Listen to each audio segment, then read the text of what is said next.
உங்களுக்கு இன்னைக்கு 10 வயசுல பையன் இருப்பான், 12 வயசுல பொம்பளை பிள்ளை இருக்கும்.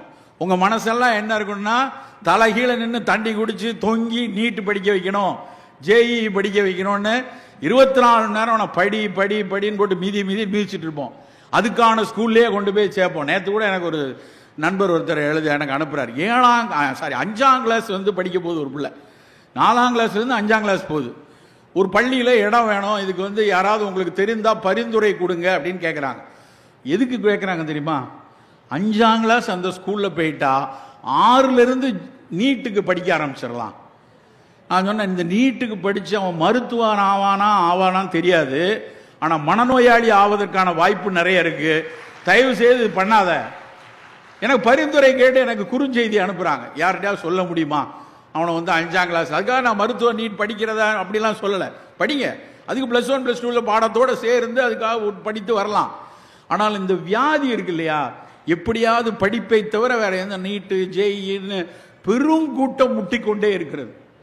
நண்பர்கள், அவர்கள் எனக்கெல்லாம் ஒரு கவலை இருக்கிறது. அவங்கெல்லாம் இப்படி படித்து எப்படி மருத்துவம் படித்து எப்படி வந்து ஒரு மருத்துவத்திற்கான ஒரு 360 டிகிரியில் பார்க்க வேண்டிய சேவையை செய்வார்கள் என்று ஒரு பெரிய சந்தேகமே வருகிறது. சிறு வயதிலிருந்தே உங்கள் குழந்தைக்கு நீங்கள் செய்ய வேண்டிய முதலீடு உடல் நலம். நண்பர்களே, அந்த உடல் நலம் என்பது உள்ள நலமும் சேர்ந்த விஷயம். அந்த குழந்தை சின்ன வயசுலேருந்தே நல்லா ஆடி பாடி மகிழ்ந்து இருக்கக்கூடிய மனநிலையை முதல்ல உறுதி செய்யணும். என் பையன் யார்கிட்டையுமே பேச மாட்டான், அவன் உண்டு அவன் வேலை உண்டு இருப்பான்னா அங்கேயே பிரச்சனை இருக்குன்னு அர்த்தம். அவன் யார் பேச்சையும் கேட்காம திரிகிறான், ஓடுறான், ஆடுறான்னா கொஞ்சம் சந்தோஷமா இருக்கலாம். சரி, அந்த பையன் பொழைச்சிக்கிறதுக்கான வாய்ப்பு நிறைய இருக்கு அப்படின்னு. அப்புறம் பல பேர் பார்த்தீங்கன்னா எந்த நேரமும் இந்த போனை வச்சுக்கிட்டு, அன்னைக்கு நான் ஒருத்தர் வீட்டுக்கு போகிறேன், அந்த வீட்டில் போய் அவன்கிட்ட சுந்தர் எங்கே அப்படின்னு, அவன் வீட்டு சின்ன பையன், அவனை பார்க்கணுன்னு ஆசையாக இருந்துச்சு. சுந்தர் எங்கே அப்படின்னா அவங்க அம்மா அப்பா அப்படியே சுந்தர் எங்கே, அங்கே தானே இருந்தான், இங்கே தானே இருக்கான் அப்படின்னு டக்குன்னு அவங்க அம்மா ஃபோன் எடுக்காங்க. அவன் ஆன்லைனில் தான் இருக்கான். என்ன பதில் இது? அவன் வெளியே விளையாண்டுட்டு இருக்கான், மாமா வீட்டுக்கு போயிருக்கான், மெத்தையில் இருக்கான் அப்படி சொல்லலாம். ஆன்லைனில் இருக்கான். இப்போ ஆன்லைனில் இருக்கானா பெண் லைனில் இருக்கானான்னு தெரியாது, அது அதுக்கப்புறம் தான் கண்டுபிடிக்கணும். ஆனால் இப்படியான ஒரு சமூகம் உருவாவதை நாம் வந்து பார்த்து கொண்டே இருக்கோம். ஒரு சில விஷயங்கள் நம்மோடு புழங்குவது ரொம்ப வேதனையாக இருக்குது. நான் வந்து 15 நாட்களுக்கு முன்னாடி ஜப்பான் போகிறேன். ஜப்பானில் நமக்கு தெரியும், இந்த செல்ஃபோனை கண்டுபிடிச்சவனுங்களே அவனு தான். அவ்வளோ பேர் வீட்டையும் செல்ஃபோன் இருக்குது, எல்லாம் இருக்குது. நான் வந்து இந்த அப்படியே டோக்கியோலேருந்து ஹிரோஷிமா போகிறதுக்கான புல்லட் ரயிலில் போகிறதுக்கு ரொம்ப பரவசத்தோட கரெக்டாக போகணும், கரெக்டாக ஏறணும், 350 கிலோமீட்டர் ஸ்பீடில் போகுதுன்னு ஒரு பயங்கர பரவசத்தில் என்கிட்ட நிறைய பேர்கிட்ட கேட்டுக்கிறேன். இங்கே இந்தியாவிலே அதுக்கு டிக்கெட் எடுத்தாச்சு, அதை கரெக்டாக ஏறிடணும், அந்த ட்ரெயின் தானே. ஏன்னா அங்கெல்லாம் என் ஃபோன்லேயே எப்படி சொல்கிறாங்கங்கிறீங்க, 9:04 வீட்டை விட்டு வெளியே வந்துருங்க சார், 9:07 வண்டி வரும், 10:12 நீங்கள் அங்கே போய் இறங்கிடுவீங்க, 10:14 ஸ்டேஷன், இப்படி தான் பேசுகிறாங்க. எல்லாமே நிமிடங்களில் பேசுகிறாங்க. எங்கே விட்டுருவோமோ அப்படின்னு நினச்சி நம்ம எப்போவுமே 15 நிமிஷம் முன்னாடி போயிடுவோம் இல்லையா? 15 நிமிஷம் முன்னாடி போனால் எல்லா ட்ரெயினும் அதே இதில் தான் போட்டு போகிறான். ஆனால் நம்ம ட்ரெயினான்னு தெரியல, நம்பரை பார்த்துக்கோங்கிறான். எல்லாம் நிமிடங்களில் கிளக்கிறது. சரியாக போய் அந்த கரெக்டாக ஹிரோஷிமா போகிற ரயிலை பார்த்து ஏறி உட்கார்ந்தோடனே நம்ம என்ன செய்வோம், கரெக்டாக ஏறிட்டேன்னு ஃபோனை எடுப்போம்ல. ஃபோனை எடுத்து நான் ஃபோனை எடுத்த உடனே பக்கத்து சீட்டில் இருக்கக்கூடிய ஜப்பானியர் சொல்றார், சார் நோ, ரயிலில் நீங்கள் தொலைபேசியில் பேசக்கூடாது.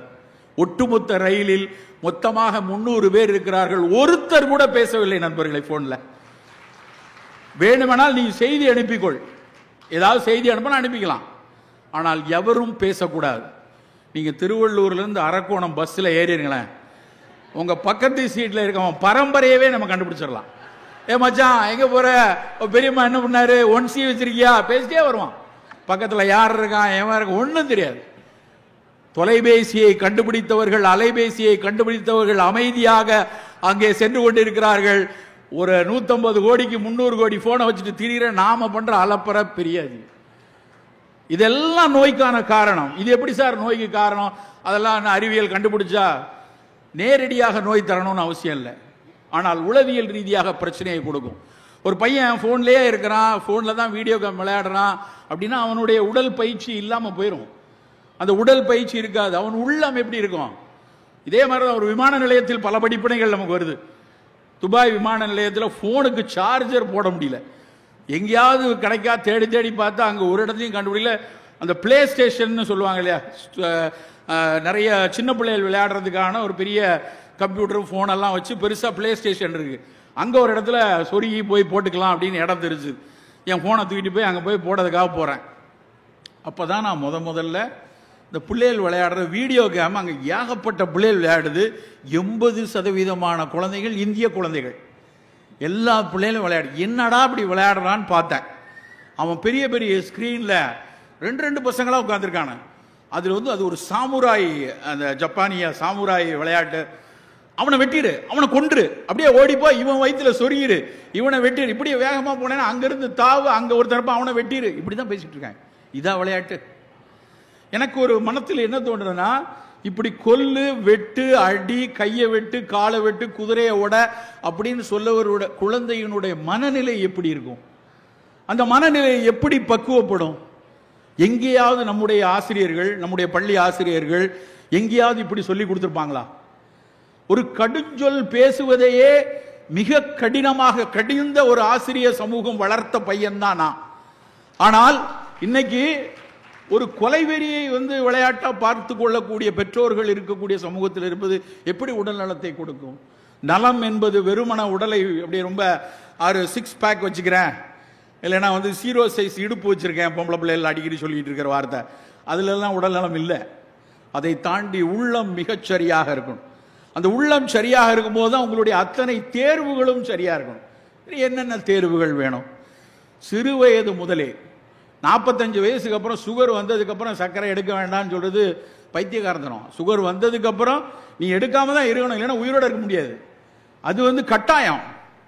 ஆனால் சிறு குழந்தை முதலே சர்க்கரை மீதான பிடிப்பை நாம் குறைத்தாகணும். இதுதான் இன்னைக்கு உலகம் முழுக்க சொல்றது. வெள்ளை சர்க்கரை வேண்டாம், சின்ன பிள்ளையிலேருந்தே வேண்டாம். என்ன வேணும்? சின்ன பிள்ளையிலிருந்தே இனிப்பு என்றால் இனிப்பு வேண்டாத பொருள் இல்லை. இனிப்பு உடலை வளர்க்கக்கூடியது, 6 சுவையில் தலையானது. ஆனால் அந்த இனிப்பு பழங்கள்ல இருந்து வரட்டும். தினம் பழங்கள் சாப்பிட சொல்லுங்க குழந்தைகளுக்கு. அந்த இனிப்புக்கு பழங்களை எடுப்போம். வாழைப்பழத்தினுடைய இனிப்பு குழந்தைகளுக்கு ஆகச் சிறப்பு. சக்கரை வியாதிக்காரங்க மட்டும்தான் வாழைப்பழம் சாப்பிடாதுன்னு சொல்றோம். ஆனால் எத்தனை விதமான வாழைப்பழம் இருக்கு. முந்தானத்து எங்க வீட்டில் குலை தெளிச்சு அப்படியே அந்த பழத்தை அறுத்து ஒரு 120 பழம் கிட்ட 150 பழம் இருந்திருக்கும்னு நினைக்கிறேன். ஒரு 4வது கொலை அது. ஒரு ஆட்டோ ஓட்டுநர் வந்து என்கிட்ட வந்து, சார் நீங்கள் வீடு இப்போ தான் கட்டியிருக்கீங்க கேள்விப்பட்டேன், இந்த வாழை மரம் வைங்க சார், நல்லா காய்க்கும்னு சொன்னார். நேற்று 4வது 5வது கொலை அது. அந்த வாழைப்பழத்தை எடுத்து அந்த சுவை, அந்த பழுத்த அந்த குலையிலிருந்து எடுத்து முதலில் பழுத்த அந்த பழத்தை அப்படியே தேன் அமிர்தமாக சாப்பிட்றேன். அதனுடைய ஒவ்வொரு தாரா அறுத்து, ஒரு சீப்பாக அறுத்து ஒவ்வொரு நண்பருக்காக ஃபோன் பண்ணுறேன். டேய் வாழைப்பழம் பழுத்திருக்கு, அதுக்கு உனக்கு கொடுத்து விடுறேன். வாழைப்பழத்தை யாரா சாப்பிடுவாங்க, நீயே வச்சுக்கோடா, வேணா பக்கத்தில் எங்கேயாவது பிள்ளையார் கோயிலில் வேணா போய் கொடு. பல பேர் வாழைப்பழத்தை 10 ஸ்டாண்டா மட்டும் தான் வச்சிருக்கான், மறந்துட்டானுங்க. யார் வீட்டுக்காவது நம்ம இப்பெல்லாம் போகிறோம் வீடுகளுக்கு, யாராவது வீட்டுக்கு போகும்போது வாழைப்பழம் வாங்கிட்டு போங்களேன், வந்துட்டாயா. நம்மளாம் ஆப்பிள் வாங்கிட்டு போகணும், அப்படியே மெரிடியன் ஃப்ரூட், ஆரஞ்சு, இல்லைன்னா வந்து கிவி, இல்லைன்னா டிராகன், அது வாங்கிட்டு போனால் தான் மதிப்பு. ஆனால் நம்ம ஊர் பழத்தை எடுத்துகிட்டு போகிறதுக்கு மதிப்பு இல்லை. சவுதியிலிருந்து வரேன், என்னுடைய பேக் ஹேண்ட் லக்கேஜ் வந்து 7 கிலோ. ஆனால் அன்னைக்கு வந்து ஒரு 8.5 கிலோ ஆயிடுச்சு. என்ன 8.5 கிலோன்னா, சார் அதெல்லாம் அனுப்ப பண்ண முடியாது சார் அப்படின்னா. என்ன பண்ணான்னு எனக்கு தெரியல. அதில் 3 கிலோ பேரிச்சம்பழம் இருக்கு. அதை திறந்து அங்கே அஜ்வா அப்படின்னு இஸ்லாத்தில் கொண்டாடப்படக்கூடிய பேரிச்சை அது. அதை ஒரு நண்பர் சொன்னார்னு சொல்லி அதை வாங்கி வச்சிருக்கேன். நான் அப்புறம் அந்த பேரிச்சம்பழத்தை மட்டும் எடுத்து வழிய நம்பர்கிட்ட கொஞ்சம் கொடுத்துடலான்ட்டு அதை எடுக்கிறேன். அந்த விமான சிப்பந்தி சொல்கிறார், பேரிச்சை கொண்டு போகிறீங்களா, எடுத்துட்டு போங்க, எங்க ஊர் பழம். அவன் நாட்டு பழத்தை அவன் பெருமைப்படுகிறான். ஆனால் நம்ம வாழைப்பழத்தை சிறுமையா யோசிக்கிறோம். கொய்யா பழத்துக்கு மேல எவ்வளவு நாளா ஒரு சிறுமை இருந்துச்சு, போடா கொய்யான் இருந்தானுங்க. ஆனா கொய்யாவை பற்றி national institute of nutrition doctor Gopal அவர் எழுதிய புத்தகத்தில் தான் முதல்ல படித்தேன். இருக்கிற பழங்கள்லேயே ஆக சிறந்தது சிகப்பு கொய்யா. அந்த கொய்யாவினுடைய சிவப்பு கொய்யால அந்த கொய்யா பழத்தில் விட்டமின் சி இருக்கு, பி இருக்கு, ஃபைபர் இருக்கு. அதில் இருக்கக்கூடிய சிவப்பு நிறத்துக்குள்ள லைகோபீன் இருக்கு.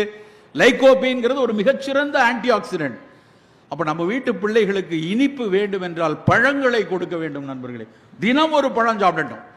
காலையில கண்டிப்பா அது நேந்திரனா, செவ்வாழையா, ரஸ்தாலியா, கதலியா, மலை வாழைப்பழமா, சிறுமலை பழமா, நாட்டு பழமா, மோரிசா, எத்தனை பழம் இருக்கு வாழைப்பழத்துல.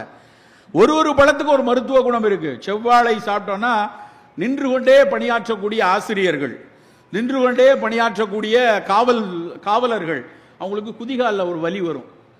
அந்த குதிகால் வலிக்கு நவீன மருத்துவர்கள் கால்கேனியஸ் பர் இருக்கலாம், இந்த கால்கேனியஸ் போனில் ஒரு முள் மாதிரி ஃபார்ம் ஆயிருக்கலாம், இல்லைன்னா பிளான்டார் ஃபேசைட்டிஸ், அதுக்கு மேலே இருக்க ஃபேசியா கொஞ்சம் இன்ஃப்ளேம் ஆயிருக்கும் அப்படின்னு சொல்லுவாங்க நவீன மருத்துவர்கள்.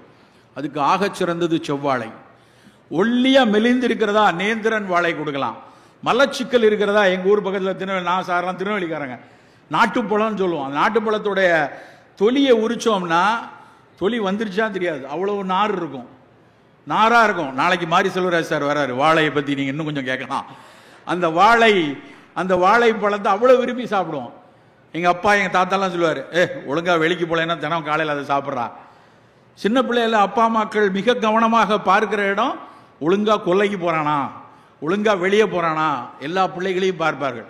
இப்ப பல பேர் வீட்டில் கேட்டா அவன் வரும்போது போய்க்குவான், எப்போ வரும் சார், அது 2 நாளைக்கு ஒருக்க எப்படி வந்துடும் சார், அது என்ன போஸ்டா, DHL கொரியரா, தினம் கழிக்கணும்டா.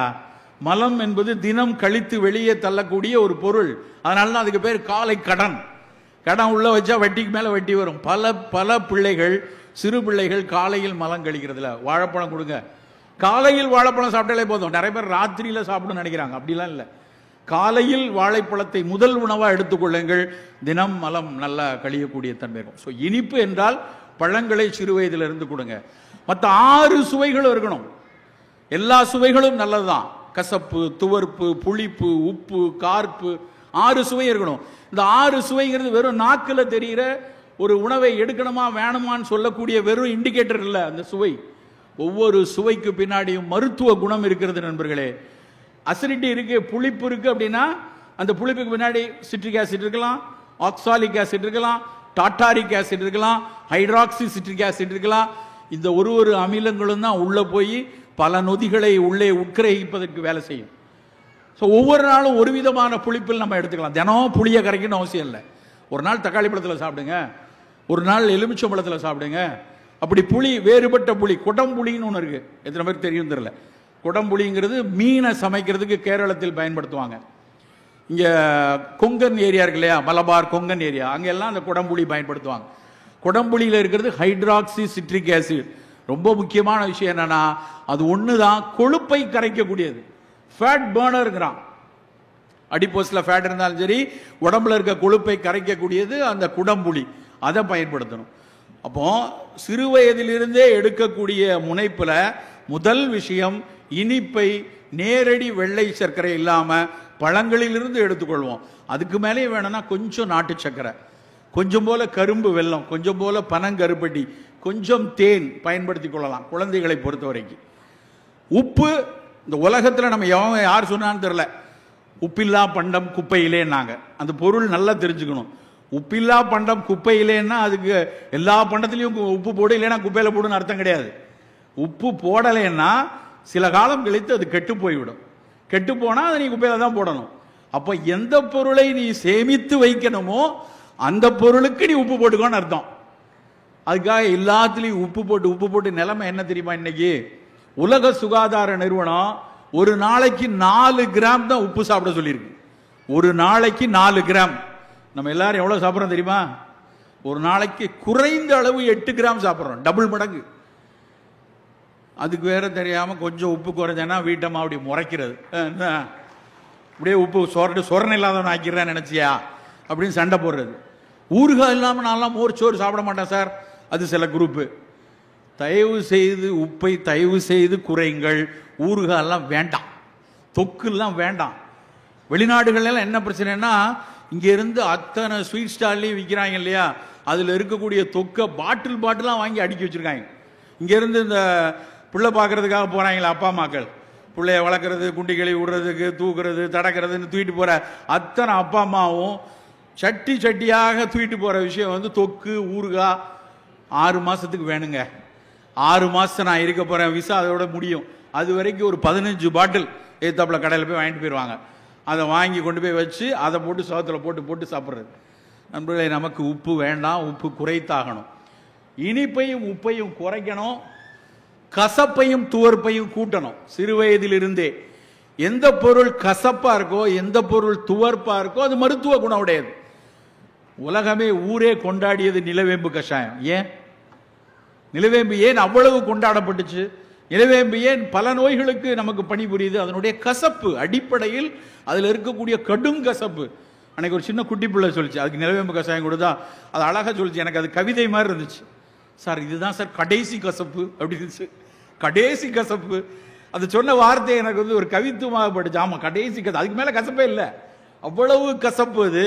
ஆனால் அவ்வளவு கசப்பு இருக்கிற பொருள்ல தான் ஆண்ட்ரோகிராஃபிஸ் பானிகுலேட்டா, அந்த ஆண்ட்ரோகிராஃபின், பானிகுலேட் ஏ, பானிகுலேட் பி, இது எல்லா ஆல்கலாய்டும் தான் வைரோஸ்டாட்டிக்கா இருக்கு, இம்யூன் என்ஹான்ஸ்மெண்ட் கொடுக்குது, காக்ஸ்2 பிளாக்கரா இருக்கு, ஹெப்படோடாக்சிட்டி வராம இருக்கு. எத்தனை ஆய்வுகள் இன்றைக்கு கண்டுபிடிச்சிருக்காங்க. உலகமே இன்னைக்கு கொண்டாடுது நிலவேம்ப. அப்படியான ஒரு அறிவியல் குணம் அந்த கசப்புல தான். அதுக்காக தினம் நிலவேம்பு கசாயம் குடிச்சிட்டு இருக்க முடியாது. நார்மலா இருக்கிறவங்க கசப்பு பொருள் நல்ல பாவக்காய் சாப்பிடுங்க, கோவக்காய் சாப்பிடுங்க, வெந்தய பொடி சாப்பிடுங்க. எது கசப்பாக இருக்கிற சுவை இருக்கிறதோ அதை கசப்பாகவே சாப்பிடணும். பாவக்காய் சில பேர் செய்கிறாங்க வீட்டில். எங்கள் வீட்டில் பாவக்காய் எப்படி இருக்கும் தெரியுமா? செமையாக பண்ணி அப்படியே அல்வா மாதிரி பண்ணிடுவோம்மாங்க. நிறைய வெல்லத்தை போட்டு எண்ணெயில் வதக்குன்னு வதக்கி அப்படி தேனா ஆக்கிடுவேன். அதை கொண்டு போய் தெருவில் தான் போடணும். பாவக்காய் கசப்பாக தான் இருக்கணும். அந்த கசப்பு தன்மையை மாற்றுவதற்காக நீங்கள் எண்ணெயில் வதக்குனா பாவக்காய் மட்டும் சாகாது, பாவக்காய் மட்டும் சாகாது, மற்ற நீங்கள் யோசிச்சுக்கோங்க. அதுக்கப்புறம் அதில் கொண்டு போய் வெல்லத்தை போடுறேன், அதை போடுறேன். அந்த மாஸ்கிங் எல்லாம் மருந்தில் பண்ணிக்குவோம். நாங்கள் மருந்துக்கு சில டானிக்கில் வந்து சுகர் பேஸ் இருக்கும், அதிலே வந்து சார்பிட்டால் தான் சேர்ப்பாங்க, சக்கரை மாதிரி இனிப்பு சுவையுள்ள. அது மருந்தை உள்ள கொடுக்கறதுக்கு ட்ரக் மாஸ்கிங்னு பேர். மருந்து போயிடணும். நாங்கள் சித்த மருத்துவத்தில் தேனில் குழைச்சி கொடுப்போம். தேனில் குழைச்சா கொஞ்சம் அந்த கசப்பு தன்மை போய் நாக்கில் தடவிக்கிறதுக்கு வாய்ப்பாக இருக்கும். அதற்கு இனிப்பை பயன்படுத்திக்கலாம். பாவக்கால தயவு செய்து வெல்லம் போடாதீங்க, சர்க்கரை போடாதீங்க. கசப்பு துவர்ப்பு அதே மாதிரி வாழைப்பூ, வாழைத்தண்டு, இந்த துவர்ப்பு சுவை உள்ள எல்லாமே நம்ம உடல்ல இருக்கக்கூடிய கெட்ட திசுக்களை எல்லாம் சுருக்கக்கூடியது. துவர்த்தல் தமிழாசிரியர்களுக்கு தெரியும். துவர்த்தல் அப்படின்னா உலர்தல், ட்ரை ஆகும். அதனாலதான் புளி துவர் விஞ்சிக்கின் வாதம்னா, ஏற்கனவே முட்டு வலி இருக்கு, முட்டு அப்படியே சாஞ்சு போய் இருக்கு, 2 முட்டுக்கு உள்ள இடைவெளி குறைந்து இருக்கிறது, உள்ள இருக்கிற சைனோவியல் மெம்பரேன் ட்ரையா இருக்கு, டிஸ்கெல்லாம் ட்ரையா இருக்கு அப்படின்னா நாங்க துவர்ப்பு எடுக்காதேமோ. ஏன்னா அந்த துவர்ப்பு கூட கொஞ்சம் ட்ரை ஆக்கிறோம். ஸோ சுவைகளை நம்ம சிறு வயதிலிருந்தே பழக்கணும். கசப்பும் துவர்ப்பும் கூட்டுங்க, இனிப்பையும் உப்பையும் குறைத்துக் கொள்ளுங்கள். புளிப்பும் காரமும், புளிப்பில் பல வகை அமிலங்களை, எல்லா எலுமிச்சை, தக்காளி பழம் எல்லாத்தையும் குறைவாக பயன்படுத்தி கொள்ளுங்க. காரம் எங்கெல்லாம் தேவையோ அங்கே மிளகு பிரதானமாக இருக்கட்டும். காரம்னா மிளகு தான், மிளகு போல அப்படின்னாலதான் மிளகாய் அப்படின்னு வச்சான் பேரே. பச்சை கலர்ல ஒரு காய் வந்துச்சு போர்ச்சுகீசியர்கள் வழியா, சிலியில இருந்து வந்துச்சு. அது என்னடா இப்படி காரமா இருக்கு, மிளகு போல இருக்கு அப்படின்னாலதான் மிளகாய் அப்படின்னு பேர் வச்சான். மிளகு பிளஸ் ஆய், அதான் மிளகாய். அது வரைக்கும் நம்ம மிளகு மட்டும் தான் எடுத்துட்டு இருந்தோம். ஆனால் மிளகாய் வந்த உடனே ஒட்டு மொத்தமா மிளகாயிலே போயிட்டோம். குறைவாக எடுத்துக்கொள்ளுங்கள், காரம் சற்று குறைவாகத்தான் இருக்கணும். இது முதல்ல குழந்தைகளுக்கு கற்றுக் கொடுக்க வேண்டும். 2வது விஷயம், சர்க்கரை நமக்கு வருவதற்கான சாத்தியங்கள் இருக்கு. நம்ம அப்பா அம்மாவுக்கு 50 வயசுல இருக்குன்னா நம்ம 40 வயசுல நமக்கு மணி அடிக்கிற வாய்ப்பு அதிகம். கண்டிப்பா நமக்கு சர்க்கரை வர வாய்ப்பு அதிகம். நம்முடைய தகப்பனுக்கு, நம்முடைய அண்ணனுக்கு 45 வயதில் மாரடைப்பு வந்திருக்கிறது. அப்ப நம்ம கொஞ்சம் எச்சரிக்கையா இருக்கணும். நமக்கும் நம்முடைய இரத்த நாளங்கள்லாம் இருக்கு இல்லையா, நம்ம உடம்புக்குள்ள ஓடக்கூடிய இரத்த நாளங்கள், இதயத்தில் ஓடக்கூடிய குட்டி குட்டி நாளங்கள், இது தாய் தகப்பனை போல தான் நமக்கும் இருக்கும். அப்ப நம்ம தகப்பனுக்கு 45 வயசுல ஒரு சிக்கல் வந்திருக்குன்னா நம்ம கண்டிப்பா வரணும் இல்லை, ஆனா கொஞ்சம் எச்சரிக்கையா இருக்கணும். அப்படி இருக்கிறவங்க, நம் குடும்பத்தில் சர்க்கரை இருக்கிறது எனக்கு வரக்கூடாது என்று நினைப்பவர்கள் ஒரு சில கட்டுமானத்தை உணவில் வைக்கலாம். அதை மட்டும் சொல்லிவிட்டு அப்படியே முடிக்கலாம் அப்படின்னு நினைக்கிறேன். முதல் விஷயம், காலை பானம். என்ன குடிக்கிறது சார்? நான் இப்போ குடித்தேன், சுக்கு பால் குடித்தேன். எனக்கு தொண்டை ஒரு மாதிரி அலட்சியா இருக்கு. மேடையில் போய் காத்து தான் வருது அப்படி சொல்லிடக்கூடாது இல்லையா? அப்போ என்னடா வெந்நீர் வேணுமே, பக்கத்தில் மேடம் இங்கே பக்கத்தில் சுக்கு பால் இருக்கு வாங்கி தரேன். அது ஒரு ஃபங்க்ஷனல் ஃபுட்டு, அது குடிதான், அது குடிக்கிறதுடைய பானம் தான். ஆனால் ஏன் சுக்குப்பால்? அது சூடு கொடுப்பதோடு இதம் கொடுப்பதோடு ஒரு குட்டியோண்டு மருத்துவ குணத்தை வைத்திருக்கிறது. அது சுக்கு இருக்கு அதுல. காலை இஞ்சி, கடும்பகல் சுக்கு, மாலை கடுக்காய் என்று சொல்லி இருக்கிறது இது மருத்துவம். சுக்கு ஒரு சின்ன இன்ஃப்ளமேஷனை குறைக்கும், அதனால சுக்கு பால் குடிங்க அப்படின்னாங்க. நம்முடைய ஒரு பானமும், காலையில் சாப்பிடக்கூடிய ஒரு பானமும் இனிமேல் ஃபங்க்ஷனல் பிவரேஜா தான் இருக்கணும். வெறும் பானமா இருக்கக்கூடாது. சார் நான் தினம் டீ தான் சார் சாப்பிடுவேன். சாப்பிடுங்க, டீ நல்லது தான். ஆனால் டீ எப்படி போடணும்னு நம்ம பல பேருக்கு தெரியாது. என்ன சார் டீ போட்ட நாடு இது, டீ போட்டவர் பிரதமராகவே ஆயிட்டாரு, அப்படி இருக்கும்போது டீயே போட தெரியாதுன்னு சொல்றீங்களே அப்படின்னு உங்களுக்கு சில பேருக்கு கேள்வி வரும். ஆமாம், உண்மையிலேயே நமக்கு டீ போடுறது. நான் இப்போ ஜப்பான் போயிருந்தப்ப என் பக்கத்தில் ஒருத்தவங்க என்னுடைய நண்பர் வந்தார். அப்போ சார் ஏதாவது டீ குடிக்கிறீங்களா அப்படின்னோடனே நேராக போய் வெண்டிங் மிஷினில் டக்குன்னு பட்டனை தட்டி 100 yen, 100 yen நம்ம ஊர் காசுக்கு 50 ரூபா, 50 ரூபாய்க்கு டபக்குன்னு ஒரு பாட்டில். நமக்கு வெண்டிங் மிஷினில் வந்தாலே அதுக்கு மேலே எனக்கு ஒரு சின்ன அச்சம் உண்டு. அது நல்லதில்லை, வேணாம், குப்பையை தான் அங்கே வச்சுருப்பானுங்க. ஆனால் அவர் எடுத்தா கொதிக்கிற மாதிரி டீ வருது. வெண்டிங் மிஷினில் பாட்டிலில் சூடாக வருமா அப்படின்னு எனக்கு அன்னைக்கு தான் தெரியும். நான் இங்கே ஒரு மிகப்பெரிய ஆள்கிட்ட ஒருத்தர் கேட்டேன், சார் இந்த வெண்டிங் மிஷினில் சூடாகவும் வரலாமா, எடுத்து வைக்கலாமா? ஏங்க குளிராக வருதுன்னா சூடாக கொடுக்க முடியாதா? அதெல்லாம் முடியும் அப்படின்னாரு. அந்த சூடாக குடித்தது கிட்டத்தட்ட 3/4 லிட்டரில் ஒரு பாட்டில். அவர் கடற்கடன்னு குடிச்சிட்டாரு. எனக்கு கடற்கடன்னு குடிக்க முடியல. நான் குடித்த பாதி தான் குடித்தேன். அதுக்கு பேர் ஒச்சோன்னா கிரீன் டீ. அவங்க ஒரே மடக்கில் 700 ml குடிக்கிறாங்க. என்னால் குடிக்க முடியல. ஆனால் அங்கே இருக்கக்கூடிய எல்லாரும் எப்போ பார்த்தாலும் கிரீன் டீயை குடிச்சிட்டே இருக்காங்க. உண்மையிலேயே தேநீர் என்றால் நாம் எப்படி அருந்தணும்னா, நல்ல கொதிக்கிற வெந்நீரில் தேயிலையை போட்டு மூடி வச்சுட்டு 3 நிமிஷம் கழிச்சு வடிகட்டி கொஞ்சம் இளஞ்சூடு ஆறுல இருக்கும்போது குடித்தால் அந்த தேநீர் தான் தேநீர். சார் அப்ப நாங்க சாப்பிட்றதெல்லாம், நீங்க சாப்பிட்றதுக்கு பேரு தேயிலை பால் பாயாசம். உண்டா இல்லையா? அவன் கூடுறத பார்த்தா, டீ போடுறத பார்த்தா, பாலில் சர்க்கரையை போட்டு தேயிலையை போட்டு விட்டா அந்த குலோப் ஜாமுனுக்கு இப்போ அந்த இது காய்ச்சுவாங்களே, அது என்னது, ஜீரா காய்ச்சி அதில் கூட போட்டுருவாங்களான்னு தெரியல. எங்கள் வீட்டு டீ அப்படி தேனாக இருக்கும், பால்லே இருக்கும். தயவு செய்து அதுக்கு பேர், அது தேயிலையும் சேர்த்து கொள்கிற விஷயம். தேயிலையுடைய பயன் சுத்தமாக இருக்காது. இப்போ ஒருத்தர் ரொம்ப வயசான ஒருத்தர் 95 வயசில் அப்போவா இருக்காருன்னு வைங்க. அவர் போனோடனே எல்லாரும் கூப்பிடுவாங்க, பேரம்பேத்திலாம் வந்துருங்கப்பா, வாயில் ஒரு சொட்டு பால் விடுங்கம்மாங்க. பால் விட்ட உடனே தாத்தா மூச்சு நின்றும். பாரு, தாத்தா பேரன் பால் ஊற்றுறோன்னு தான் காத்துக்கிட்டு இருந்தார். உண்மை என்ன தெரியுமா? இவன் பால் ஊற்றி அந்த தாத்தாவை கொண்டிருப்பான். ஏன்னா அவரால் முழுங்க முடியாது. மருத்துவருக்கு தெரியும் அது அஸ்பீஷியல் டெத்து, நேராக நுரையீரலுக்குள்ளே போய் அவருக்கு அப்படி நின்றுரும். ஆனால் எல்லாருக்கும் ஒரு திருப்தி, பேரன் அனுப்பிச்சு வச்சுட்டான் அப்படின்னு. உண்மையிலே இவனை தூக்கி உள்ளதான் வைக்கணும். ஆனால் தெரியாது, பாலை ஊத்துனா எப்படி தாத்தா செத்து போவாரோ அதை மாதிரி தேயிலை டீயில் நீங்கள் பாலை ஊத்துனீங்கன்னா தேயிலை செத்து போயிடும். வெளிநாடுகளுக்கு போகும்போது இந்த விமான சிப்பந்திகள் போகும்போது தேயிலை கொடுத்துட்டே வருவாங்க. நம்ம மூஞ்சை பார்த்து, நம்ம தொப்பையை பார்த்தவனே மட்டும் பால் சார், சர்க்கரை வேணுமா சார், மற்றவனெல்லாம் வெறும் டீ தான் குடிப்பான். ஆனால் நாம் மட்டும் பால் ஊற்றி சாப்பிடுவோம். நண்பர்களே, தேநீராக இனிமேல் அருந்துவோம். காலையில் நீங்கள் குடிக்கீங்களா, தேநீர் நல்லது, ஆகச்சிறந்த பானம். நிறைய ஃபீனாலிக் காம்பவுண்ட் இருக்கு. பிளாக் டீயா குடிங்க, கிரீன் டீயா குடிங்க, இல்லை லவங்க போட்டு குடிங்க, எலுமிச்சம்பழம் போட்டு குடிங்க, செம்பருத்தி பூ போட்டு குடிங்க, வெறும் ஆவாரை தேநீர் குடிங்க. ஆவாரை பூத்திருக்க சாவாரை கண்டதுண்டோன்னு சித்த மருத்துவம் சொல்லியிருக்கு. ஆவிரை கொன்றை நாவல் அலைகடல் முத்தம் கோஷ்டம் மேவிய மருத தோலும் விருதிட ரொக்க கொண்டு காவிரி நீரும் மற்றும் கடல் நீரும் மற்றும் தானே. இது பாடல், சித்த மருத்துவ பாடல். 7 மூலிகைகள், ஆவாரை, கொன்றை, நாவல், அலைகடல்னா கடல் எளிச்சில், கோஷ்டம், முத்தக்காசு, இவையெல்லாம் சேர்ந்த கஷாயத்தை குடிச்சா காவிரி நீரும் வத்தும் கடல் நீரும் வத்தும்னு பரிபாஷையில் ஒரு பாட்டு. அது என்ன அர்த்தம்னா, காவிரி நீர் இனிப்பா இருக்கும். உன்னுடைய யூரின் இனிப்பா இருந்ததுன்னா யூரின்ல நிறைய குளுக்கோஸ் வெளியே போதும், சர்க்கரை கட்டுப்பாட்டில் இல்லைன்னு அர்த்தம். அதுவும் சரியாகும். நிறைய உப்பா இருக்கு அப்படின்னா ஒருவேளை புரதம் கழிந்து போகலாம். உன்னுடைய சர்க்கரை கொஞ்சம் முத்தி போய் சிறுநீரகம் பாதிக்கப்படுதுன்னு அர்த்தம். 2க்கும் ஆவாரை கஷாயம் நல்லதுன்னு சொல்லியிருக்காங்க.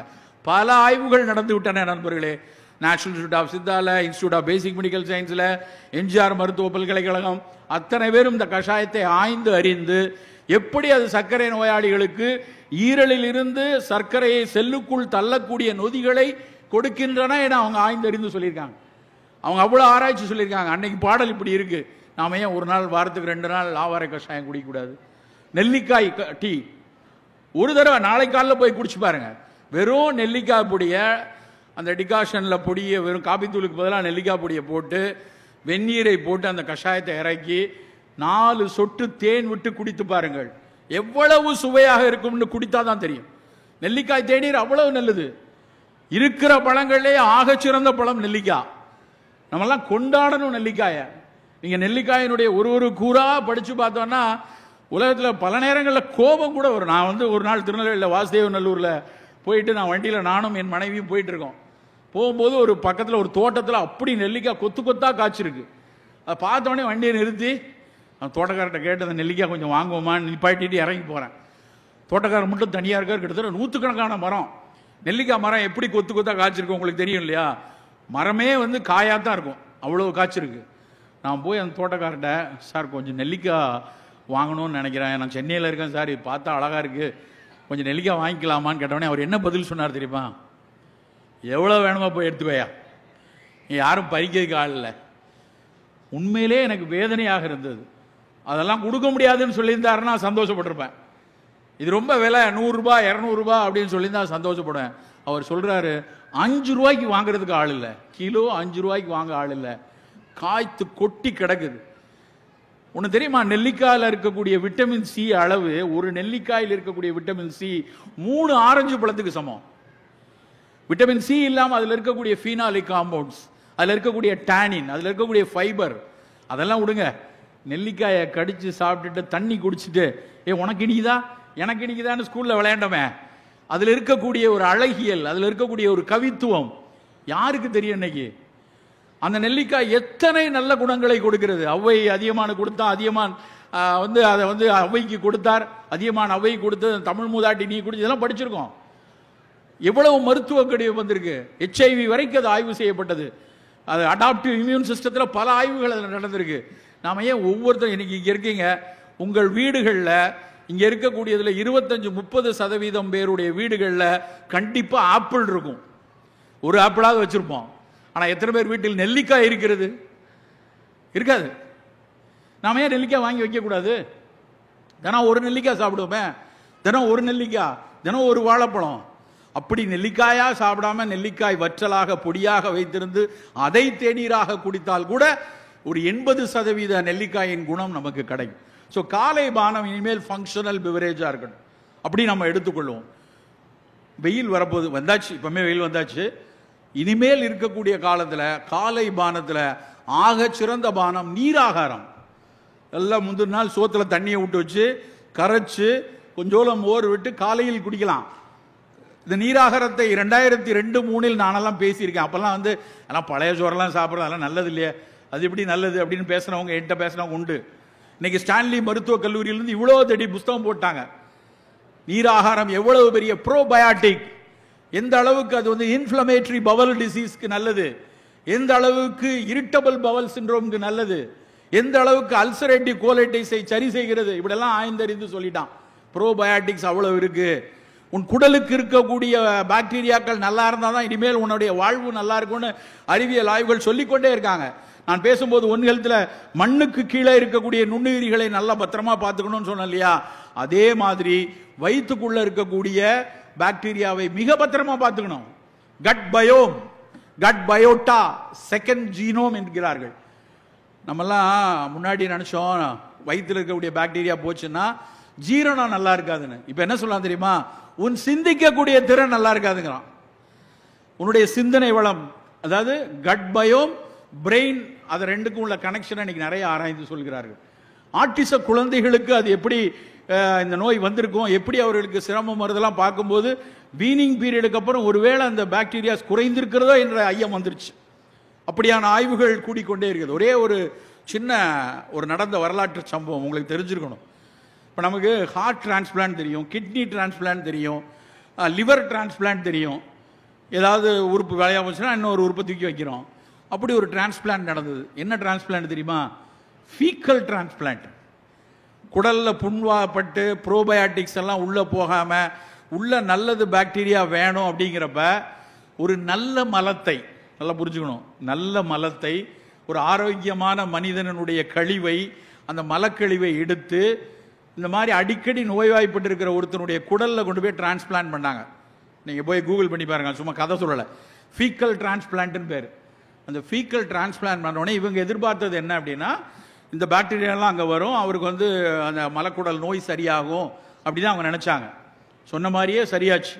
நிறையா பாக்டீரியா, நல்லது செய்கிற பாக்டீரியாலாம் வந்துச்சு. ஆனால் அதோட நிற்கலை. எந்த மனிதரிடம் வந்து மலத்தை எடுத்து கொண்டு வந்து இங்கே வச்சாரோ அந்த மனிதர் மாதிரியே இவர் பிஹேவ் பண்ண ஆரம்பிச்சிட்டாரு. என்ன பிரெயினியா டிரான்ஸ்பிளான்ட் பண்ணாங்க? வெறும் மலக்கழிவு. அப்பதான் கண்டுபிடிச்சா அந்த மலக்கழிவில் இருக்கக்கூடிய பாக்டீரியாக்களுக்கும் பிரெயினுக்கும் ஒரு தொடர்பு இருக்கு அப்படிங்கிறத கண்டுபிடிச்சு இன்றைக்கு தொடர்ந்து அந்த ஆய்வுகள் பல மில்லியன் டாலர் ஆய்வுகள் நடந்து கொண்டே இருக்கிறது. இப்போ கேப்சூலாலாம் வந்துருச்சு. இந்த மலம் வந்து கேப்சூலா இப்படி மலத்தை அள்ளி கொடுத்தா எப்படி சாப்பிட முடியும் அப்படின்னு அதிலிருந்து கேப்சூல் டேப்லெட்லாம் இன்னைக்கு வர ஆரம்பிச்சிருச்சு. நண்பர்களே, குடலில் இருக்கக்கூடிய நல்லது செய்கிற பாக்டீரியாக்களை பாதுகாக்கணும்னா வரக்கூடிய வெயில் காலத்தில் அதனுடைய முதல் முயற்சியாக நீராகாரத்தை அருந்துவோம். நல்ல நீராகாரம் எடுப்போம். சரி, காலை குடிச்சாச்சு. காலை சாப்பாடு அப்படின்னா நம்ம உடனே ஞாபகம் வர்றது இட்லி, தோசை, பொங்கல், வடை, பூரி, மசால் தோசை, இதுதான் எல்லார் மனசுலேயும் வருது. அது வேற இட்லியோட இந்த வடை ஏண்டா சேர்ந்தே வருது? ஏதோ விஜயும் திரிசாவும் மாதிரி எப்போ பார்த்தாலும் அது ஜோடியாவே வரணுமா? எங்கிருந்து ரெண்டும் ஒன்னாச்சு? நானும் பல தடவை யோசிச்சிருக்கேன். சங்க இலக்கியத்தில் வடை முதல்லே இருக்கு. உளுந்து தலை பெய்தின்னு பாடல் இருக்கு. இட்லி 13ஆம் நூற்றாண்டுல தான் வந்ததாக பல மச்சேந்திர புராணம் எல்லாத்தையும் படிச்சிருக்கோம். இட்லி லேட்டாக வந்துச்சு. நம்ம பல்லவ மன்னன் ஒருத்தன் இந்தோனேஷிய பொண்ணை தூக்கிட்டு வந்துட்டான். அங்கே போய் பொண்ணு எடுத்துட்டு வந்தோடனே அவங்க அப்பா ஐயோ பாவம், இப்போ இருக்க ஐயோ பாவம் மாதிரியே அவர் கொஞ்சம் பல்லவ உணவு அறிஞர்கள் எல்லாம் கூட சேர்த்து அந்த பிள்ளையோட சேர்த்து அனுப்பிச்சு விட்டாரு. அவன் அங்கேருந்து வந்தவன், அவன் வெறும் அரிசியிலேயே அந்த டம்ப்ளிங் அப்படிலாம் செஞ்சு சாப்பிட்டுட்டு இருந்தவனுங்க. இவங்க உளுந்து நிறைய சேர்க்குறாங்களேன்னு அந்த பையங்க வந்து அரிசியும் உளுந்தையும் சேர்த்தா இட்லி 13ஆம் நூற்றாண்டில் வந்துச்சு. தோசை கூட அதுக்கு அப்புறம் தான் வந்துச்சான். 14 15 தான் தோசை வந்திருக்கு. அதுக்கு முன்னாடியே வடை இருந்திருக்கு. அதனால நம்ம ஆளுங்க இட்லி இருந்தால் கூட அந்த பழைய மரபை மறக்கக்கூடாது என்று வடையையும் சேர்த்து இட்லி வடைன்னு சாப்பிட்டுட்டு இருக்காங்க. நண்பர்களை, கொஞ்ச நாளைக்கு அதை நிறுத்துவோம். இந்த சர்க்கரை, ரத்த கொதிப்புலாம் வரக்கூடாது அப்படின்னு நினச்சா நம் காலை சாப்பாடுங்கிறது நல்ல ஒரு கப்பு நிறைய சுண்டல், சிகப்பரிசி, சிகப்பு கொண்டக்கடலை, இல்லைன்னா கருப்பு கொண்டக்கடலை, வெள்ளை கொண்டக்கடலை, இல்லை சோயா, நிலக்கடலை, ஏதோ ஒரு சுண்டல், அப்புறம் நல்ல காய்கறி துண்டு, நல்ல காய்கறி சூப்பு, பழச்சாறு, நல்ல மாதுளம் பழச்சாறு இல்லை ஸ்மூதி மாதிரி எல்லாம் போட்டு அடித்து ஒரு ஜூஸ் அது மாதிரி எடுத்துக்கிட்டு, புரதம் கூடுதலாக வேணுங்கப்போ 2 முட்டையை கூட இன்றைக்கி ஒருத்தர் படிக்கும்போது சொன்னார், அது வேக வைத்து சாப்பிட விட ஆம்லெட்டாக வெங்காயம் மிளகெல்லாம் போட்டிங்கன்னா அது இன்னும் நல்லது அப்படின்னாங்க. அப்படி ஏதோ ஒரு வகையில் 2 முட்டை, இல்லை முட்டையெல்லாம் சாப்பிட மாட்டேன்னா சரி, முட்டை சாப்பிட மாட்டேங்கன்னா வேறு புரதங்கள், ஒரு நிலக்கடலையோ இல்லை பாதாம் பருப்போ அப்படியான சாப்பாடு தான் சாப்பிடணும். நான் ஒரு கூட்டத்தில் இப்படி பேசுகிறோடனே, சார் முதல்ல நல்ல சுண்டல், அப்புறம் கொஞ்சம் சூப்பு, கொஞ்சம் மாதுளம்பழச்சாறு, 2 முட்டை அப்படின்னு சொன்னேன். சார் இதெல்லாம் பிஃபோர் ஃபுட்டா ஆஃப்டர் ஃபுட்டாங்கிறான். ஏன்னா அவங்களுக்குலாம் இதுக்கு நடுவில் 2 இட்லி இல்லையே, இதுக்கு நடுவில் ஒரு ரவா ஆனியன் தோசை இல்லையேன்னு ஒரு வருத்தம் இருக்குது. அதுக்கு பேர் சாப்பாடு இல்லை. இதுதான் ஏன் ஃபுட்டு, பிஃபோரும் கிடையாது ஆஃப்டரும் கிடையாது அப்படின்னு சொன்னோம். இனிமேல் நம்முடைய காலை சாப்பாடு அப்படி தான் இருக்கணும். வாரத்துக்கு ஒரு நாள் நமக்கு விருப்பம் மாதிரி ஒரு சாம்பார் இட்லியோ தோசையோ சாப்பிடுவோம். சின்ன பிள்ளைங்க இருக்காங்களா, அவர்களுக்கு நல்லா இட்லி கொடுங்க. அது நல்லா சிகப்பரிசி இட்லி, கருப்பு இட்லி. நம்ம இட்லிலாம் வெள்ளையாக இருக்கணும்னு ஒரு வியாதியை வச்சுருக்கோம். தயவு செய்து அந்த வியாதியிலேருந்து வெளியே வரணும். நான் அன்றைக்கி இன்னொரு நண்பர் வீட்டுக்கு போயிருக்கேன். அப்போ ஒரு அம்மாவும் ஒரு பையனும் வந்தாங்க. அந்த அம்மா வந்து என்னை பார்த்தோடனே, இவரை நிறைய யூடியூப்பில் நிறைய பேர் என்னை யூடியூபர்னு நினைக்கிறாங்க. நான் மருத்துவம்பா, நான் பேசுகிறத இங்கே பல பேர் வீடியோ எடுத்துகிட்டு இருப்பாங்க. வீட்டுக்கு போனோடனே டகான்னு யூடியூப்பில் ஏற்றிடுவாங்க. எனக்கு என்று யூடியூப் சேனலும் கிடையாது, ஒன்றும் கிடையாது. ஆனால் பல பேர் நம்மளை அப்படி நினைக்கிறாங்களா. என்னை பார்த்தோடனே, இவர் யூடியூப்ல எல்லாம் வருவார்லன்னு என்கிட்ட வந்து, சார் நீங்கள் தானே சிவராமன் அப்படி இப்படின்னு பேசுகிறாங்க. அவங்களுக்கு ஒரு சந்தோஷம். அப்போ அவன் கூட ஒரு பையன் தான், அவனுக்கு என்னை யாருன்னே தெரியாது, அவன் உலகத்தில் நான் கிடையாது. அவன் அப்படி பார்த்துட்டு அப்படி திரும்பிட்டான். அவங்க அம்மா அவனை கூப்பிட்டு, டே இவர் யார் தெரியுமா அப்படின்னு காமிச்சு அவன் எப்படி பார்த்தான். நம்ம வீட்டில் நம்ம அந்த கம்பு, கேழ்வரகு, வரகு தோசையெல்லாம் சுடுவேன்லன்னு சொன்ன உடனே அவன் அப்படி திரும்பி பார்த்தான். அந்த பார்வையிலே ஒரு சம்பவம் நடக்க போகுதுன்னு எனக்கு தெரிஞ்சிருச்சு. நான் கொஞ்சம் தயாராகிட்டேன். அவன் கேட்டான் பாருங்க ஒரு கேள்வி, இந்த அழுக்கு இட்லி, அழுக்கு தோசையெல்லாம் உங்களால தான் அங்கிள் வந்துருச்சு எங்கள் வீட்டில். ஒழுங்காக எங்கள் அம்மா வெள்ளை கலரில் எல்லாத்தையும் பண்ணிட்டு இருந்தா. உண்மையிலே வேதனையாக இருந்துச்சு. என்ன வேதனை தெரியுமா? கருப்பை அழுக்கு என்று ஒரு சமூகம் நமக்கு கற்றுக் கொடுத்து விட்டு போயிருக்கிறது. கருப்பு தான் நண்பரே நம்ம சிறப்பு. எந்த பொருள் கருப்பாக இருக்கிறதோ, எந்த பொருள் அது எவ்வளவு சமூக சிக்கல்களை உருவாக்குறது. கருமை நாம் கொண்டாடப்பட வேண்டிய நிறம். அந்த கருப்புல எவ்வளவு குணங்கள் இருக்கு, எவ்வளவு கருநீலம்னு எடுத்து அதுல இருக்கக்கூடிய ஆந்தோசைனின், கருநீலம்னு எடுத்து அதுல இருக்கக்கூடிய ஆன்டி ஆக்சிடென்ட், எவ்வளவு விஷயம் இருக்கு. அப்படியே வீட்டில் எங்கள் அம்மாலாம் தோசைக்கு ஆட்டும் போது நாங்கள் பக்கத்தில் உட்காந்துருப்போம். எங்கள் அம்மா நிறைய கதை சொல்லும். இப்போல்லாம் கதை சொல்கிறதே யாரும் கிடையாது. ஆனால் எங்கள் அம்மா கதை சொல்லிட்டு இருக்கும்போதே நாங்கள் வந்து அந்த உளுந்தை வந்து அந்த உளுந்து தொலியில் அப்படியே அந்த கருப்பு தொலியை எடுக்கிறது ஒரு ஆர்ட். அப்படி கையை வச்சு பிரித்து எடுத்து காட்டுவாங்க. அப்படி தான் ஆட்டூரில் அரைச்சிட்டு இருந்தோம். இன்றைக்கி நமக்கு அந்த அவனையை எடுத்து உருட்டு பருப்புன்னு ஒரு பெரிய உருட்டை கொண்டு வந்து தள்ளிட்டாங்க நம்மகிட்ட. அந்த கருப்பு தொலியிலிருந்து அவன் ஃபீனாலி காம்பவுண்டெல்லாம் தனியாக பிரித்து எடுத்துகிட்டு இருக்கான் இண்டஸ்ட்ரி. ஆனால் நண்பர்களே, கருப்பு கலரில் நம்ம வீட்டில் இட்லி இனிமேல் கருப்பாக இருக்கட்டும், சிகப்பாக இருக்கட்டும். நல்லா மாப்பிள்ளை சம்பாவில் அரைச்சி எடுத்தீங்கன்னா சிகப்பரிசி இட்லி அவ்வளோ நல்லாயிருக்கும். அது உடலுக்கு நல்லது. சின்ன பிள்ளைகளுக்கு அப்படி கொடுத்துக்கொள்வோம். நல்லா சிறுதானியங்களில் பொங்கல் கொடுப்போம், வரகரிசியில் பொங்கல் கொடுப்போம், திணையரிசியில் பொங்கல் கொடுப்போம். 40 தாண்டியாச்சா அதெல்லாம் ரொம்ப குறைவாக எடுத்துப்போம். அதெல்லாம் என்னைக்கோ ஒரு விருந்து உணவாக எடுத்துக்கொள்வோம். இப்படி தான் நம்முடைய காலை உணவு இருக்கணும். மதிய உணவு நான் முதல்ல சொன்ன மாதிரி 6 சுவையிலும் இருக்கட்டும். சோறு குறைவாகவும் ரெயின்போ ஃபுட்டுன்னு சொல்லுவோம், மருத்துவர்களுக்கு தெரியும். பல வண்ணங்களில் இருக்கணும். சிகப்பு நிறத்தில் நல்ல மாதுளம்பழம், இல்லை சிகப்பு நிறத்தில் ஏதாவது கரு நீளத்தில் இப்போ சக்கரவள்ளி கிழங்கு வருது, பர்பிள் கலர் ஸ்வீட் பொட்டேட்டோ. போய் படிச்சு பாருங்க, கூகுள் பண்ணி பாருங்க. இருக்கிறதுலே மிகச்சிறந்ததாக எழுதுறாங்க. அது பேர் என்ன தெரியுமா? ஒக்கினாவா பொட்டேட்டோன்னு பேர், ஸ்வீட் பொட்டேட்டோ. ஒக்கினாவாங்கிறது ஜப்பானில் இருக்கக்கூடிய ஒரு தீவு. அந்த தீவுக்கு என்ன சிறப்பு தெரியுமா? அங்க சராசரி ஆயுட்காலம் 103 வயசு. நமக்கு சராசரி ஆயுட்காலம் தமிழ்நாட்டில் 72, அவங்களுக்கு சராசரியே 103. அந்த ஒக்கினாவா பத்தி நான் வந்து நெட்ஃபிளிக்ஸில் ஒரு படம் பார்த்தேன், secrets of deep blue zone அப்படின்னு, டேவிட் ஃபிஷர் அப்படின்னு ஒருத்தர் போட்ட டாக்குமெண்ட்ரி. அது பார்த்தா அவ்வளோ ஆசை. இந்த தடவை ஜப்பான் போகும்போது எப்படியா ஒக்கினாவா போகணுன்னு. சார் ஒக்கினாவா போகிறதுக்கு நீங்கள் பாதி இந்தியா போகணும் சார், 6 மணி நேரம் பறக்கணும் சார்ன்ட்டானுங்க. சரி வேணான்னு சொல்லிட்டு அடுத்த தடவை பார்த்துக்கலான்னு வந்துட்டோம். ஆனால் அந்த ஒக்கினோவாவுடைய அந்த ஸ்வீட் பொட்டேட்டோ, அந்த பர்பிள் கலர் ஸ்வீட் பொட்டேட்டோ, அது மாதிரி பர்பிள் கலரு, பிளாக் கலரில் கருப்பு கவுனி அரிசி, அப்புறம் நல்ல நீல நிறத்தில், வெள்ளை நிறத்தில் நல்ல மோர் எடுத்துக்கொள்வோம். இப்படி 7 ரெயின்போ ஃபுட்டாக இருக்கணும். சோறு குறைவாக இருக்கணும். அதில் பல பேர் என்னன்னா, நம்மளில் சில பேர் சார் நான்லாம் வெஜிடேரியன் அப்படிமா. ஆனால் அவன் உண்மையிலே வெஜிடேரியன் கிடையாது. அவன் பேர் சோற்றேரியன்னு பேர். சோறை இவ்வளோ ஆனால் குமிச்சிட்டு ஸ்பூனில் காய் போட்டால் அதுக்கு பேர் வெஜிடேரியனா?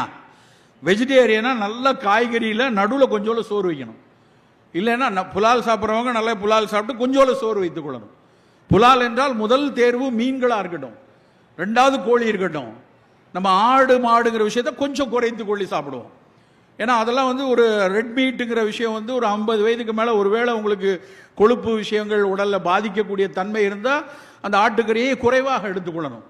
ஆனால் மீன்களோ கோழியோ அந்த பிரச்சனை கிடையாது. சோறு தான் நிறைய. நீங்கள் வெள்ளைச்சோரை பெருசு அப்படி இந்த ராஜ்கிரண் படத்தில் அப்படி மேலே குவிச்சு வச்சு கவளமாக உருட்டி, தயவுசெய்து இனிமேல் அப்படி சாப்பிடாதீங்க. சில வீட்டிலலாம் சாப்பாடு போடும்போது நான்லாம் எனக்கு சோறு போட்டாங்கன்னா அதை உடனடியாக வந்து ரெவன்யூ டிபார்ட்மெண்ட் மாதிரி பிரிச்சுருவேன். பாகம்லாம் பிரித்து 5-6 பிரித்து முதல்ல ஒரு உருண்டை, 2வது ஒரு உருண்டை, இதுக்கு குழம்பு, இது காயின்னு வச்சுருவோம். நம்ம அதுலேயே பட்டணம் பக்கத்தில் வந்து பரிமாற வருவாங்க, சார் எந்திக்காதீங்க மறுசோறு போடணும், மறுசோறு சாப்பிடாம எந்திக்கிறீங்களான்னு பதறிட்டு வருவாங்க. தயவு செய்து உங்கள் வீட்டுக்காரங்க எல்லாரும் நல்லா இருக்கணும்னா மறுசோரே போடாதீங்க. ஒரு சோறு போதும், ஒரே ஒரு கரண்டி போட்டால் போதும். அந்த ஒரு கரண்டியும் இனிமேல் தயவு செய்து சோறு பரிமாறுவதற்கு இந்த அன்னக்கரண்டியை பயன்படுத்தாதீங்க. இந்த அன்னக்கரண்டியை பார்க்கும் போதெல்லாம் எனக்கு இந்த பிடபிள்யூடி ஆஃபீஸில் இருக்க பொக்லைன் எந்திரம் மாதிரியே தெரியும். அப்படியே பாளமாக சோறு எடுத்து நம்ம ஒருத்தங்க நான் உலகம் முழுக்க பயணித்திருக்கிறேன், எங்கேயுமே அந்த கரண்டி கிடையாது.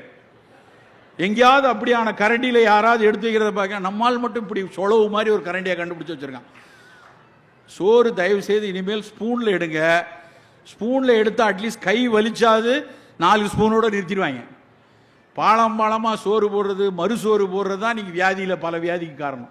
அது மாதிரி வேண்டாம். காய்கறிகள் எடுத்துக்கொள்ளுங்க.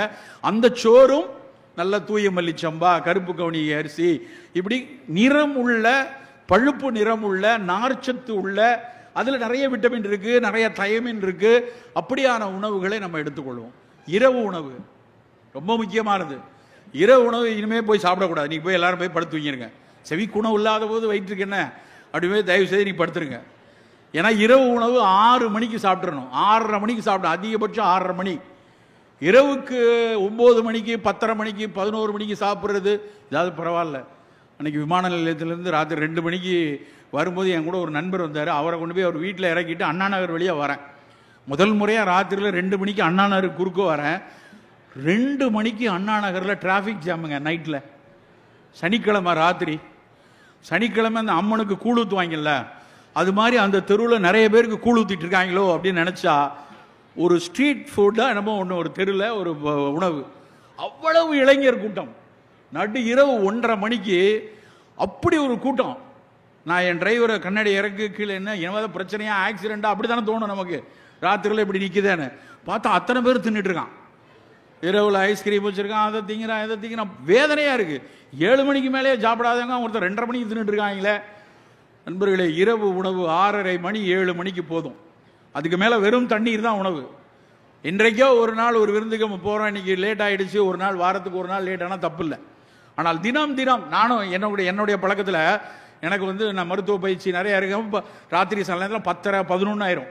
11 மணிக்கு வந்து 11:30 மணிக்கு வீட்டுக்கு திருட மாதிரி உள்ளே போய் அங்கே செத்து போன தோசையெல்லாம் விரைச்சி இப்படி நிற்கும். அதை எடுத்து தான் சாப்பிட்டுட்டு இருந்தேன் ஒரு காலத்தில். அப்புறம் வேணாண்டா, இந்த பழக்கம் சரியாக வராது அப்படின்னு சொல்லிட்டு 5:30 மணிக்கு ராத்திரி சாப்பாடு எடுத்துகிட்டு கிளினிக் போயிடுவேன். 6 மணிக்கெலாம் பேஷண்ட் வெளியே இருந்தாலும் பரவாயில்ல, 10 நிமிஷம் தான் தின்றுவோம் அப்படின்னு வேகமாக சாப்பிட்ருவோம் நம்ம. அது ராத்திரி 9:30 மணிக்கு வரைக்கும், 9:30 10 வரைக்கும் பேஷண்ட் பார்த்தா லேசாக பசிச்சா ஒரு கொய்யாப்பழம், அவ்வளோதான். அப்படியான ஒரு பழக்கம் நமக்கும் வேண்டும் நண்பர்களே. நாம் அந்தி சந்தியில் 2 வேளை தான் உணவு சாப்பிட்ட சமூகம். சமணர்கள் நமக்கு கற்றுக் கொடுத்தது, தமிழருக்கு கற்றுக் கொடுத்தது 2 வேளை உணவு தான். இப்போ இன்டர்மீடியன்ட் ஃபாஸ்டிங் அப்படின்னு சொல்றாங்களே உலகம் எல்லாம், அந்த 2 வேளை உணவெடுக்கிற பழக்கத்தை நம் மீண்டும் மீட்டுருவாக்கம் செய்யணும். இந்த 3 வேளை சாப்பிடணும். அப்புறம் இந்த அடுக்கடுக்கா சாம்பார், ரசம், வடை, பாயாசம், பொங்கல், மோர் இதெல்லாம் வேணாம். நம்ம வந்து மிக குறைவாக உணவு எடுத்துக்கொள்ளக்கூடிய பழக்கம் வேணும். சார், நீங்கள் தமிழ் சமூகத்தில் தமிழை பாராட்டி பேசுகிறவங்க, தமிழினுடைய மரபில் இப்படிலாம் இருந்து நல்லா புரிந்து கொள்ளணும். பெருமை வேறு, மரபு வேறு. நான் அப்படி இருந்தேன், இப்படி இருந்தேன், அப்படி இருந்தேன் இருப்போம். பழமை கொண்டாடணும். கீழடியை எல்லா இடத்துலையும் வச்சுருக்காங்க. பழைய தொன்மை, இரும்பின் தொன்மை. இன்னைக்கு கூட பட்ஜெட்டில் அவ்வளோ சந்தோஷமாக இருந்தது. அந்த கருத்தரங்கில் உட்கார்ந்துருக்கும் போது நோண்டி நோண்டி அப்பப்போ பார்த்துக்கிட்டே இருந்தேன். தமிழுக்காக 45 மொழிகளில் திருக்குறள் மொழியாக்கம் செய்யப்படுகிறது. எவ்வளோ பெரிய விஷயம். 133 லட்சம் எவ்வளோ அதுக்கு ஒதுக்கியிருக்காங்க. அப்புறம் தமிழ் சமூகத்திற்காகவே பல நாடுகளில் புத்தக கண்காட்சி நடத்த போகிறாங்க. வருஷத்துக்கு 100 புஸ்தகம்னு மொழிபெயர்ப்பு பண்ண போகிறாங்க. அதெல்லாம் பார்க்கும்போது ஆனந்தமாக இருக்கிறது. அந்த இரும்பின் தொன்மை அப்படிங்கிற விஷயம் புத்தகம் வாங்கி கண்டிப்பாக இங்கே கிடைக்கும். இங்கே போய் கீழடியினுடைய ஆய்வுகள் பார்க்கும்போது 3000 4000 ஆண்டுகளுக்கு முன்னாடி இரும்பு காலத்தில், இந்த இரும்பு காலத்தின் உலகம் தமிழிலிருந்து துவங்கியதுங்கிறது எவ்வளவு பெரிய ஆனந்தமான விஷயம், பெருமிதப்படக்கூடிய விஷயம். அதை அறிவியல் பூர்வமாக, ஆய்வு பூர்வமாக செய்து இங்கோடு நிற்கவில்லை, கொடுமணலில் தோண்ட போகிறோம், அத்தனை அறிவியல் கள ஆய்வுகளும் செய்ய போகிறோம் நீங்க சொல்லியிருக்காங்க. அப்படியான ஒரு சமூகத்திலிருந்து வந்தோம். ஆனால் நவீன நுட்பங்களை நாம் அதுக்காக எடுக்கக்கூடாதுன்னு அவசியம் கிடையாது. எவ்வளவுக்கு எவ்வளவு மரபு என்றாலே தன்னைத்தானே புதுப்பித்துக் கொண்டே இன்றைய உலகத்துக்கு ஏற்று வர்றதா மரபு. பழமை பாதுகாக்கப்பட வேண்டியது. அழகா ஒரு கோயில் இருக்கு, அழகா ஒரு சிற்பங்கள் இருக்கு, அதை பத்திரமா பாதுகாப்பாக வச்சுப்போம். ஆனால் நம்முடைய வழக்கங்களை, பழக்க வழக்கங்களை நவீன அறிவியலின் துணை கொண்டு அவர்கள் சொல்ல கூறுகளையும் வைத்து செம்மைப்படுத்தி கொண்டு வர வேண்டும். நண்பர்களே, நம் உணவின் மீதான அக்கறைகள் மிக மிக அவசியமான காலத்தில் இருக்கிறோம். கடைசியாக ஒரு விஷயத்தை மட்டும் சொல்லி முடிக்கிறேன். நாம் அடுப்பங்கரையில் கூடுதலாக செலவழிக்கக்கூடிய 20 நிமிடங்கள், நம் அடுப்பங்கரையில் கூடுதலாக செலவழிக்கக்கூடிய 20 நிமிடங்கள் நம் ஆயுட்காலத்தில் கூடுதலாக 20 வருடங்களை தரும். நண்பர்களே, ஒரு சின்ன மெனக்கெடல், ஒரு குட்டி கரிசனம் மட்டும்தான் வேணும். இது ரொம்ப ரொம்ப முக்கியமான விஷயம். இறுதியாக இன்றைக்கு பெரிய அளவில் பெருகி வரக்கூடிய இன்னொரு சிக்கல், சர்க்கரையை பற்றி பேசுகிறோம், ரத்த கொதிப்பை பேசுகிறோம், மாரடைப்பை பேசுகிறோம், புற்றுநோய் பெருகி வருது. சத்தமில்லாமல் பெருகி வரக்கூடிய ஒரு நோய் மது வெறி நோய். ஒட்டுமொத்த கூட்டமும் மதுவை ஏற்றுக்கொள்ளக்கூடிய கூட்டமாக மாறிக்கொண்டே வருகிறது. ரொம்ப வேதனையாக இருக்கிறது. நான்லாம் ப்ராக்டிஸ் பண்ணுற காலத்தில் ஹஸ்பண்ட் ஒய்ஃபும் வருவாங்க. எல்லாம் வந்து கரப்பான் இருக்குது சார், கை வலிக்கு சார், கால் வலிக்கு சார், மருத்துவம் வாங்கிட்டு வெளியே போயிடுவாங்க. போனதுக்கப்புறம் ஒய்ஃபை விட்டுட்டு ஹஸ்பண்ட் மட்டும் வருவார். சார், அவள் இருக்கான்னு நான் சொல்லலை சார், நான் நைட்டில் லைட்டாக எப்போவாச்சு சாப்பிட்ற பழக்கம் உண்டு, நீங்கள் வாட்டுக்கு எதெல்லாமோ கொடுத்துருக்கீங்க, வேலை செய்கிறதும் செய்யாமல் போயிருச்சுன்னா அப்படின்னு சொல்லி கேட்பார். சாப்பிட்லாமான்னு கேட்டு வருவார். ஆனால் இன்றைக்கி நிலைமை எப்படி இருக்கு தெரியுமா? ஒய்ஃப் சொல்கிறாங்க, சார் சோஷியல் ட்ரிங்கர் சார், லைட்டாக எப்போ ஃபாரின் சரக்கு தான் சார் அடிப்பார், பிஸ்னஸ் மீட்டிங் வேறு என்ன செய்கிறது? நண்பர்களே, நமக்கு வேணாம். 2000 வருஷத்துக்கு முன்னாடியே சொல்லியாச்சு, கல்லுண்ணாமை வேண்டான்னு எங்க ஆசான் சொல்லிட்டாரு. வேண்டாம் எங்களுக்கு. அது நல்லதா கெட்டதா பாதுகாப்பானதெல்லாம் ரெண்டாவது, வேண்டாம், அவசியம் இல்லை. இன்றைக்கு பெண்களுக்கு மீதான நடக்கக்கூடிய, இந்தியா முழுக்க உலகம் முழுக்க நடக்கக்கூடிய வன்முறையின் முதல் காரணம் மது போதை தான். எதுக்கு அது?